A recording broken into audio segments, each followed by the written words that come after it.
Iya.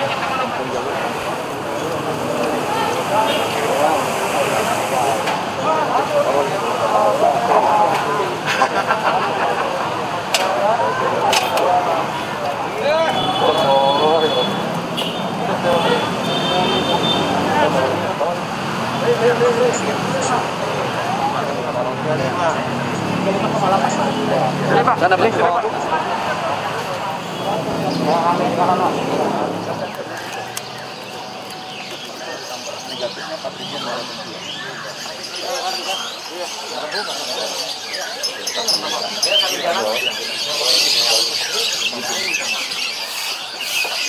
Halo.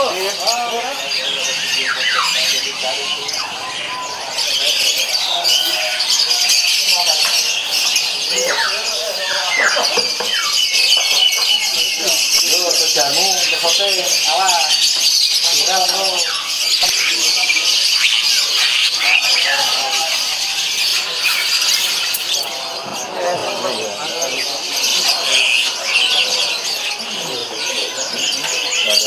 Pak, ini berapa kalau gini, Pak? Oh, Pak. Kalau kayak gini berapa harga turun? Apa namanya ini? Lopet kan bisa enggak? Bisa untuk dapat tahu. Ya, kalau lopet jangan silau gitu. Kalau enggaknya baru Pak Bu. Itu kan lumayan Pak. Tapi memang harus dibenahi pasarnya. Ini protokolnya pasti jalan.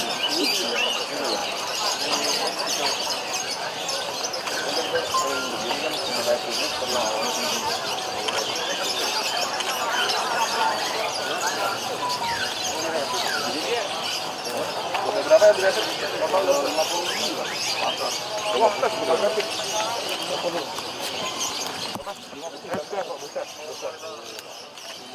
Pasar ya? Iya. Tadi saya kirim berapa?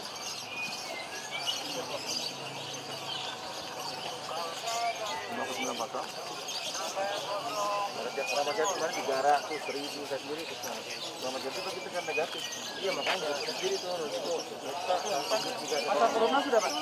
Corona sudah di awal corona. Awal begitu positif langsung jalan. Sudah selesai. Saya bantuin para pasar siapa? Saya ya betul. Jangan terlalu nangis dia Pak.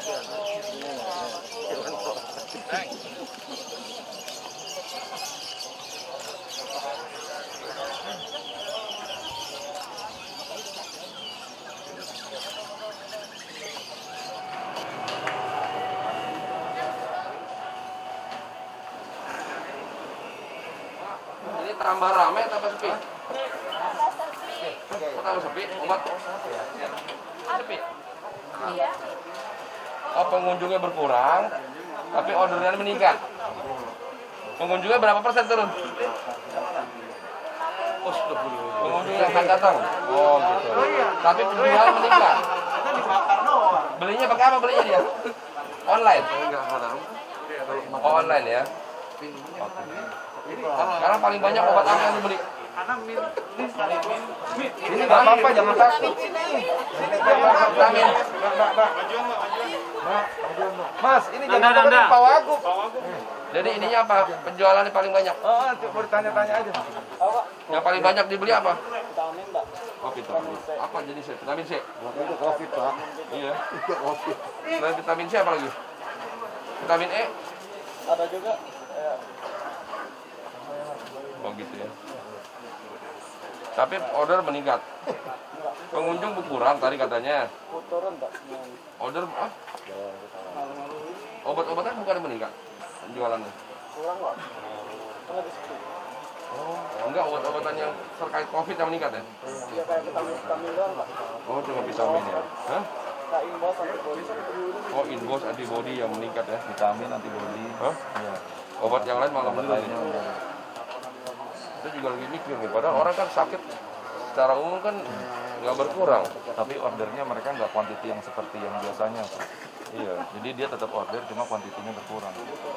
Iya. Begitu ya. Pertanyaan saya kan harusnya obat sama seperti makanan dia nggak berkurang. Jadi dia nggak stok Pak. Mungkin sebelumnya stok dia nggak stok, jadi dia perputaran uang yang cepat. Iya. Cuma memang toko ini pasarnya sempat ditutup. Karena pasarnya sempat ditutup. Oh, kena ya? Karena kan non pangan Pak. Waktu itu. Oh, seperti itu non pangan ya. Harusnya obat nggak ditutup harusnya. Iya. Ya, yang penting pedagang ini Pak, jaga disiplinnya tetap dari konsumsi dulu.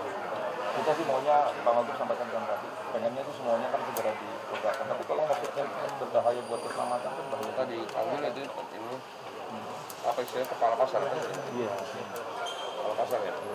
Memang kita masih gagap-gagapnya masih belum. Ada kepala pasar apalagi ada asosiasi. Ada apa lagi di strukturnya? Udah. Kalau struktur organisasinya ada manajer. Manajer pasar.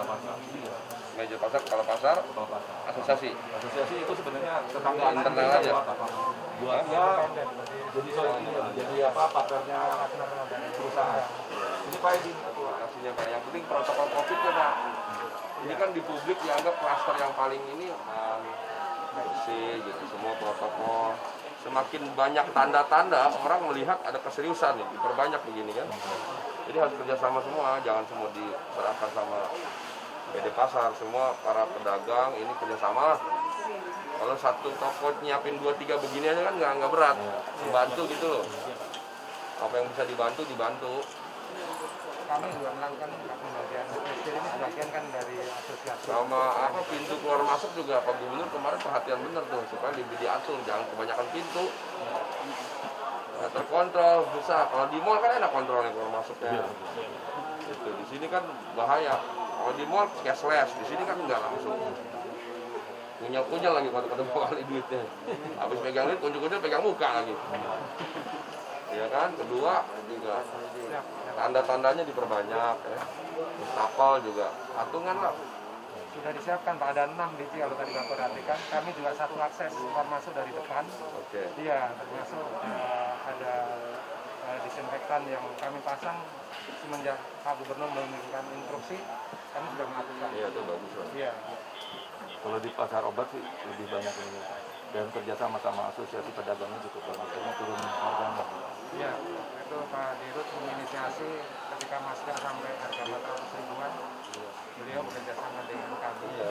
Iya, bisa seperempat harganya. Kalau bicara harga, masyarakat lebih teliti dari kita deh. Kita kan berapa orang yang ngurus, masyarakat jutaan orang matanya ngeliat semua. Kalau harga sensitif, jadi perhatian publik. Tentang perizinan. Tapi kemarin keluar Permen 53 tahun 2016 atas permintaan Pak Gubernur waktu itu Pak Basuki Cahayapurnama, sehingga Permenkes 284 dicabut Pak. Saat ini kami nggak ada induknya. Dicabut kenapa maksudnya? Apotek rakyat tidak boleh diizinkan lagi.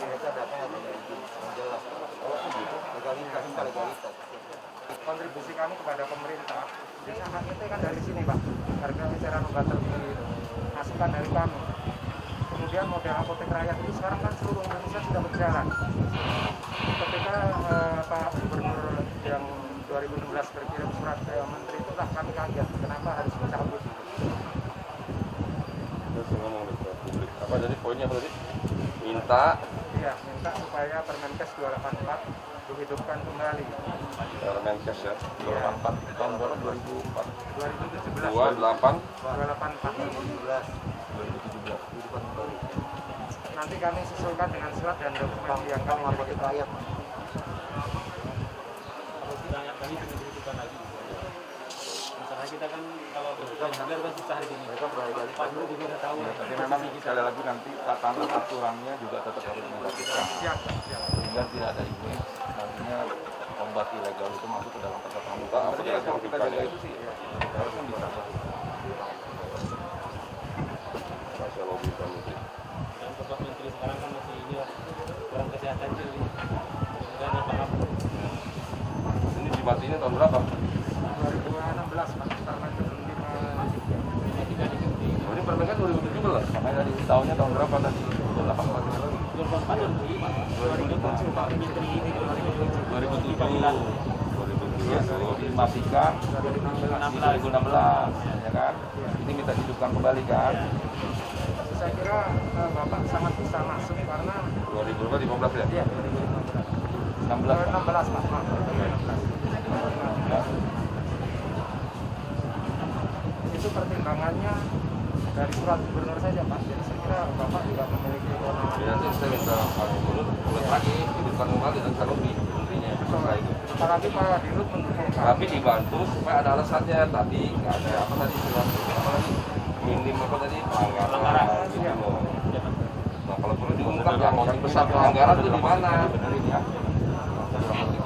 Saya datanya jadi kan nggak asal ngomong, nggak asal minta saya. Saya minta saya bisa lobby, Kemenkes saya bisa lobby, saya kenal.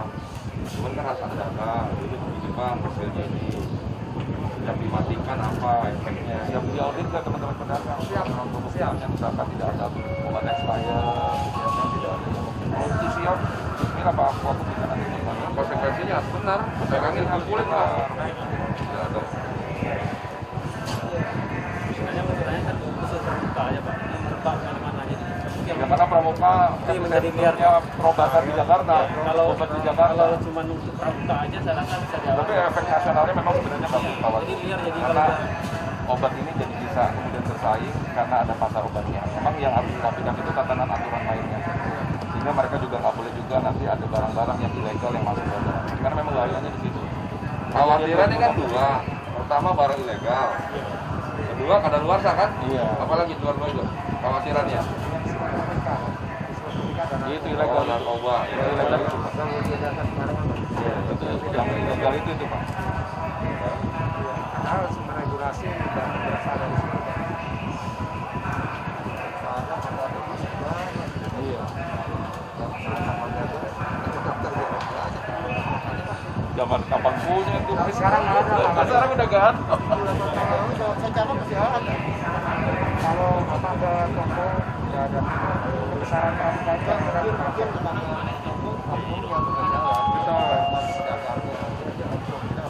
orang-orang freelance biasanya pramuka. freelance ya, di luar area kita Pak misalnya. Parkir kita nggak boleh ada, tapi semuanya harus sekali lagi nih pedagangnya harus dibangun dengan sistem Pak. Jadi pendataan yang baik. Pertama pedagangnya kita bilang tokonya jelas, pemilik jelas, pedagangnya dengan data diinput. Data kalau bisa pakai sistem kan nggak susah Pak. Bangun sistem aplikasi di sini. Jadi Kemenkes lihat Pak di sini pedagangnya tertib. Satu pemiliknya jelas, ya kan. Kemudian pedagangnya jelas siapa saja identitasnya. Kemudian nanti kalau perlu mulai ke depan di sini sistem tarif setiap orang mau beli obat daftar. Oh iya itu. Jadi Informasi pedagang, kios semuanya sudah ya gitu. Itu yang tadi informasi pembeli untuk meyakinkan publik bahwa di sini pasar orang kalau mau beli nggak boleh sembarangan, dia harus daftar, nulis KTP gitu, orang mikir. Nah sambil Pak Wagub berjuang nih, nanti kita berdiskusi deh untuk kerapiannya ya. Jangan sampai nanti begitu keluar Permenkesnya bisa minggu kemudian Langsung ada obat ilegal lah, ada kadaluarsa lah, repot lah. Ya. Justru sebetulnya dengan ada perizinan Pak Agus, kan ada apoteker Apa yang sekarang mengawasi. keuntungan ada perizinan itu apa? Buat Ada pedagang. apoteker yang mengawasi. Apa? Ada apoteker yang mengawasi. ada apoteker Iya. mengawasi. Sehingga kami pertama apoteker yang mengawasi Pak. Kedua, saya minta waktu itu sama Balai Pom, BP Pom, untuk saya bikinin counter Pak di sini. ya, Bisa melakukan pengawasan juga. Ada apoteker yang mengawasi apalagi ya. BP Pom Pak. Untuk buka ada desk kantor Pak, di sini. kantor khusus di sini Pak. Nanti kami siapkan. Ada ini, ada meja ya. Iya, ada kantornya. Jadi bisa melakukan pengawasannya. Ada desk, BPOM ini. Iya, Ada ruang kerja juga bagi apoteker. Sekian banyak toko. BPOM apa lagi? iya nanti kantor. Iya. Ya apoteker kita kan satu rumah satu apoteker. Ada apoteker yang mengawasi, Iya. ada BPOM. Itu bahannya ada apa? Kontrol harga ya. Karena obat langsung Bapom. BP Pom semua.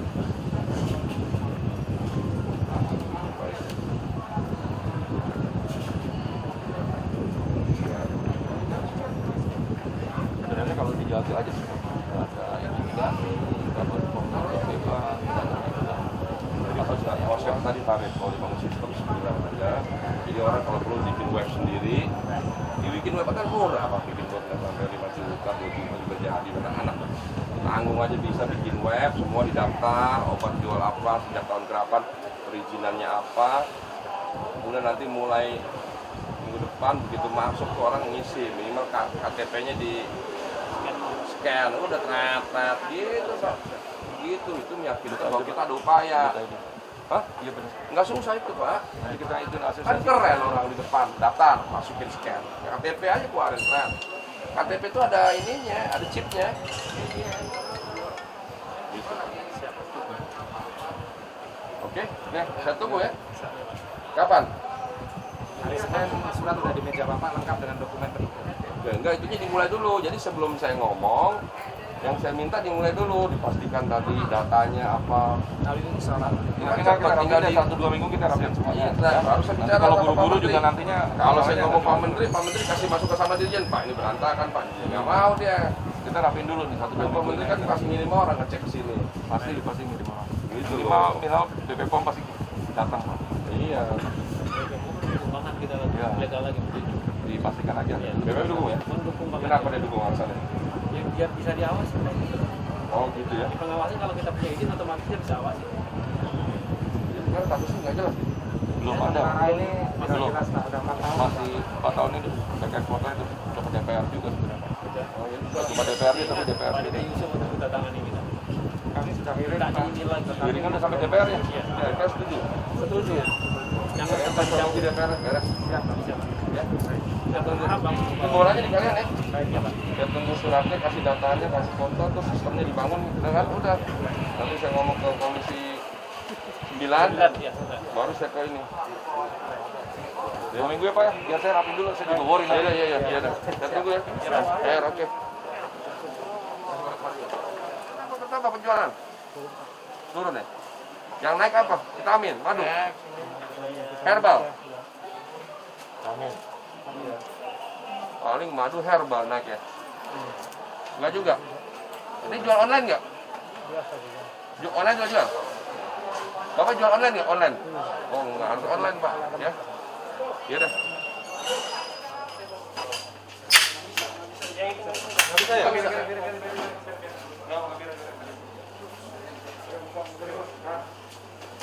Udah ada di jaringan kelurahan itu yang saya sampaikan. Tapi saingan gimana sama itu ya? Kita nggak ini Pak. Jadi ini memang buat KJP dan pedagang. Loh, warga biasa boleh kan? Yang jangan ada yang memang pasarnya tidak ada toko kelontong, mereka boleh nikmatin. Tapi kalau yang ada toko kelontong kita nggak buka untuk umum. Oh, Karena memang kita nanti ekosistemnya hancur Pak. Jadi mereka yang beli kita kasihnya ke pedagang. Nah ini karena di sini Jadi kalau di toko yang bukan pangan gitu ya? ya bukan pangan, ini kan bukan pangan nih Pak. Ah, boleh. Ini makanya dia ada karena mereka nggak belinya susah kemana-mana. Pedagang pengunjung boleh. Pengunjung boleh. Tapi kalau yang Tokonya, pasarnya kalau pasarnya ada pangan, kita cuma jadi gudang buat pedagang. buat pedagang. Jadi pedagang yang beli barang-barangnya terus mereka jual ke Jadi di gudang ya. jadi Waduh, gudang. ini KJP juga Udah bisa. masuk AJP juga. Jadi konsumen ini KJP sama Sama pedagang. Yang grosir kita di Kamar Jati itu gudang pedagang itu. kalau kayak gini sehari berapa sih omsetnya? Berapa deh? Kemarin Kira-kira sehari berapa omsetnya? 3 juta. 3 sampai 5 juta omsetnya. Berapa jam operasinya? Dari jam berapa?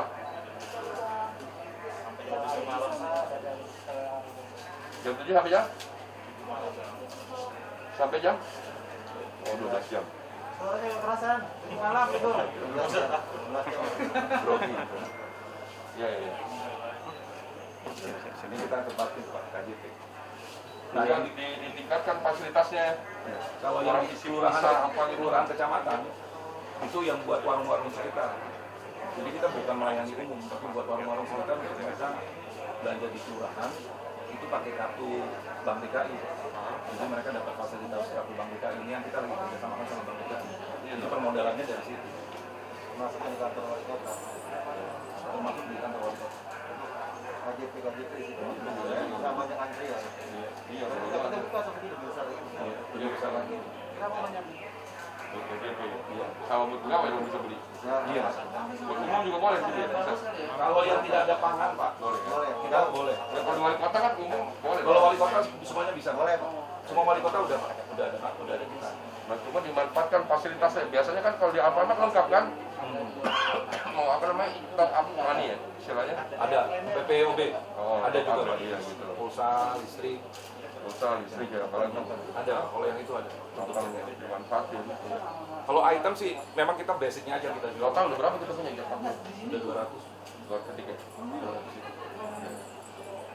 Sama Pak Mamsur Pak, yang pemberdayaan UMKM, sama itu mereka juga kita kembangkan. Jadi mereka tuh bikin toko seperti ini, tetapi kita yang dampingi. Ujungnya itu udah kurang lebih ada sekitar 40-an. 200 hari. Kenapa? 200. Totalnya Paling 200. banyak mana? Paling banyak Timur sama 3 juta. Pak, harga apa harga? harga di bawahnya Alfa. Timur 59 kan? 1-2% di bawah Alfa Indomaret. Timur 59 nggak salah, yang 9. Iya. 59. Belum yang itu, yang apa? Yang sosial. Iya, Kayak warung. jadi warung. Kayak warung ada 60. Nah ini yang ini konsep itu yang kita bawa Pak. Ini kan yang PKT, malah ada pemberdayaan. Punya ini bukan? Jadi mereka nggak bikin franchise Pak, kan kita nggak boleh. Jadi kita gratiskan, cuma mereka beli barang murahnya di kita. Jadi mereka bisa jual lagi kepada. Makanya sekarang itu kalau Bapak lihat modern channel sama kita jadi bisa Jualan bersaing. juga tuh, saya pikir hanya malah yang Kebanyakan malah banyak yang tutup karena modern channel Pak. Karena warung harganya sudah mulai. Itu punya warung juga Pak, warung ada. 60 masalah di mana? Kelurahan-kelurahan. Itu Pak kalau kelurahan itu kayak begini Pak, ini kontainer. Oh iya, kontainer. Iya Bapak tadi dari kelurahan ada saya pikir ini ramai banget. Jadi ini gudangnya pedagang sebenarnya, gudangnya UMKM. Jadi kalau di kelurahan kita nggak melayani umum, Warga ke warung sana. Iya, nggak keluarga nggak. Sehari jarak jauh Pak. Kita ada kayak di Soalnya jaraknya jauh. jadi yang kalau wali kota, kantor wali kota kan besar Pak, jadi memang mau nggak mau mesti dilayani. Jauh. Yang penting harganya memang sesuai kan. Dia nggak lebih enak ambil di kita atau ngambil keluar dia? Jadi kita barometer, jadi barometer. Jadi ketika pedagang pinter Pak, kalau ada yang lebih murah ke sana mereka jadi ambil. Sekarang kita jadi barometernya para agen. Tapi dulu kan rantainya Pak sampai di sebuah tempat, jadi harga pasar nggak bisa bersaing. Nah sekarang harga pasar jadi bisa bersaing. Jadi ya nggak apa-apa Pak, karena itu kan buat menstabilkan itu kan supaya inflasinya tidak Iya dong, harus stabilkan harga. Fungsi kita membantu. Iya, makanya kita back marginnya cuma 1-2%. Iya, nggak Kita ambil apa-apa. dari Stabil. produsen. Langsung dari produsen. Kalau nggak kita nggak bisa nyederhanain mata Bagus, rantai. Pak. Bisa bersaing berarti dengan apa? Dicek Pak, sama apa Indomaret kita jauh lebih murah. Iya, lebih murah harus. Kita kan langsung pabrik. Mereka kan langsung pabrik kan? Iya, langsung produsen. Enggak, karena mereka kan bisnis Pak, pasti investasi mereka hitungnya kan teliti, detail. Kalau Pasar besar ya. iya, kalau kita kan stabilitas yang kita ada. Oke, siapa? Iya,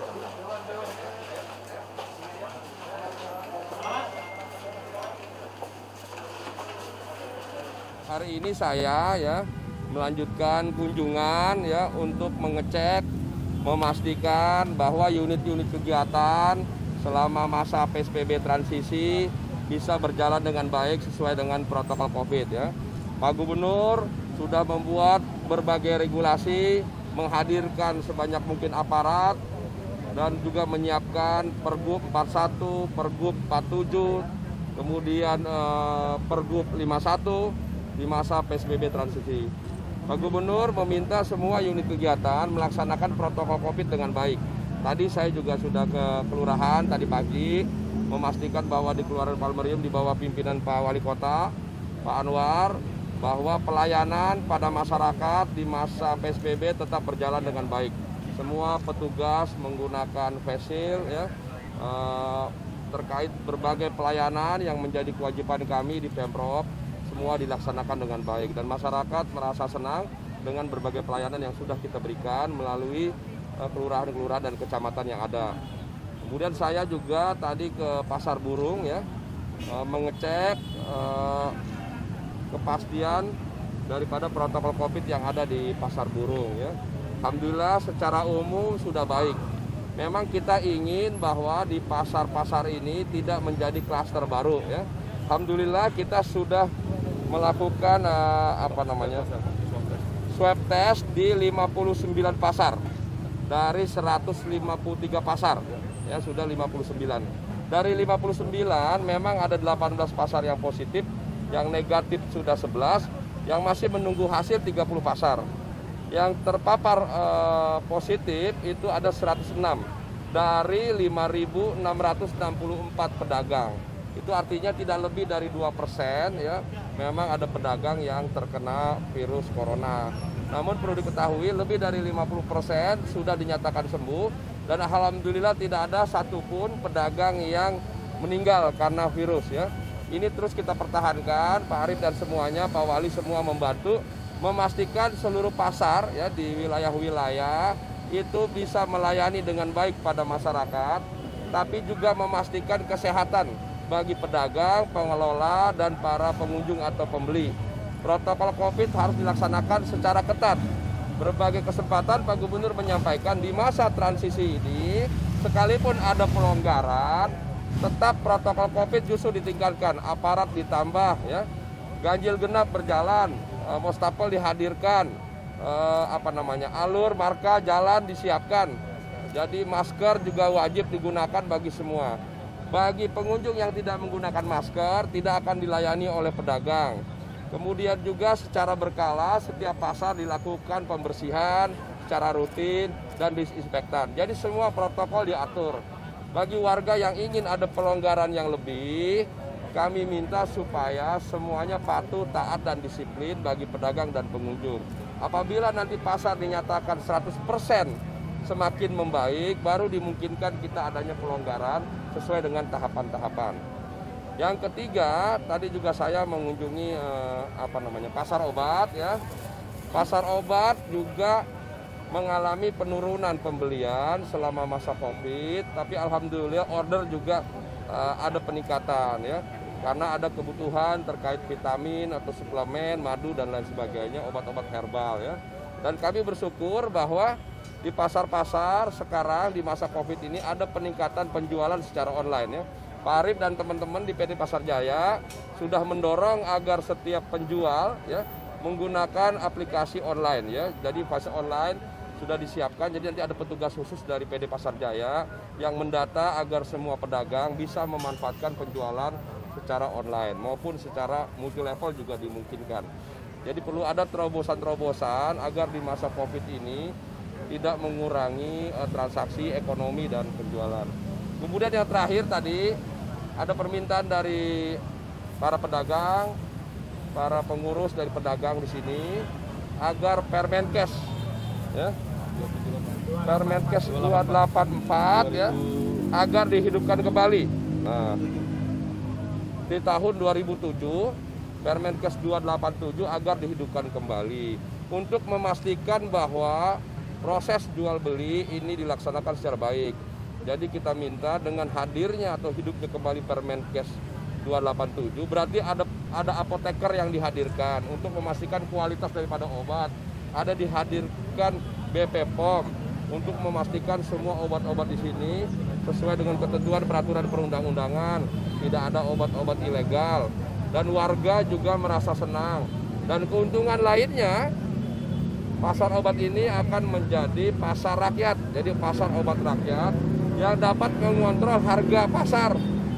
Jadi salah satu manfaat pasar pramuka obat ini, dia dapat membantu menstabilkan harga-harga obat supaya harga obat terjangkau bagi masyarakat. Nanti kami akan menyampaikan kepada anggota DPR di Komisi 9 dan pimpinan DPR, pimpinan komisi dan juga ke Pak Menteri supaya dibantu agar Permenkes 287 bisa dihidupkan kembali untuk memastikan bahwa proses jual-menjual peredaran obat bisa dilaksanakan sebaik mungkin agar masyarakat tidak hanya mendapatkan kualitas obat yang baik tapi mendapatkan harga yang murah ya. Mudah-mudahan ini membantu daripada kesehatan daripada warga Jakarta. Saya kira itu ya. Cukup ya.